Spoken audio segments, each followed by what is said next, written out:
రాబోయే రోజుల్లో రాష్ట్రంలోని రేషన్ షాపులను మరింత అభివృద్ధి చేయనున్నట్లు మంత్రి నాదెండ్ల మనోహర్ ప్రకటించారు. రేషన్ దుకాణాల వద్ద సీసీ కెమెరాలు ఏర్పాటు చేసి వినియోగదారుల భద్రతను పెంచుతామని చెప్పారు. ప్రతి దుకాణం వద్ద క్యూఆర్ కోడ్ ఏర్పాటు చేయబడిందని, వినియోగదారులు తమ సమస్యలను డైరెక్ట్ గా స్కాన్ చేసి తెలియజేయవచ్చని వివరించారు. వృద్ధులు, దివ్యాంగుల కోసం ప్రత్యేకంగా వాట్సాప్ గ్రూపులు కూడా క్రియేట్ చేశామన్నారు. ఈ చర్యలతో రేషన్ సరఫరా వ్యవస్థ మరింత పారదర్శకంగా మారుతుందని చెప్పారు. అక్కడే మరింత మార్పులు తీసుకొస్తాం. సీసీ కెమెరాలు ఏర్పాటు చేస్తాం. వచ్చిన వినియోగదారులకి సౌకర్యాలు కల్పిస్తాం.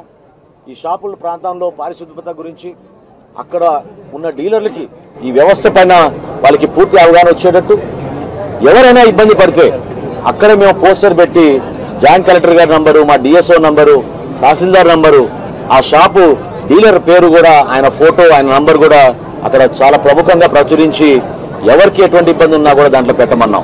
ఇదే కాదు, అక్కడ క్యూఆర్ కోడ్ కూడా పెట్టాం. ఆ క్యూఆర్ కోడ్లో ఎవరైనా సరే వాళ్ళ ఫోన్లో స్కాన్ చేసి వాళ్ళకి సమస్య ఉందని వాళ్ళు చెప్తే డైరెక్ట్గా మా కమిషనర్ గారి దగ్గరికి ఆ ఇన్ఫర్మేషన్ వస్తుంది. కేంద్ర కార్యాలయం నుంచి మేము పర్యవేక్షించి ఎప్పటికప్పుడు తూకం విషయంలో కానివ్వండి, ఎక్కడైనా ఏమైనా నాణ్యత విషయంలో కానివ్వండి, క్వాలిటీ లోపాలు ఏమైనా ఉన్నా సక్రమంగా సరైన సమయానికి వాళ్ళు తెరవకపోతే మేము చర్యలు తీసుకుంటాం.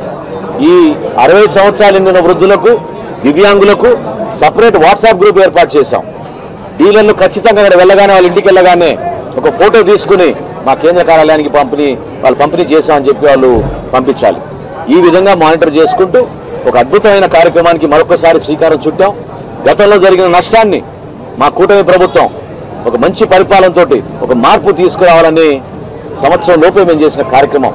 ఇన్ఫ్యాక్ట్ ఈ రోజు మీరు గత సంవత్సరం మీరు గుర్తుపెట్టుకుంటే ఈ రోజున ఎగ్జిట్ పోల్స్ వచ్చినాయి. ఎగ్జిట్ పోల్స్ లో చాలా క్లియర్ గా ఒక మార్పు రాబోతోంది మన రాష్ట్రం.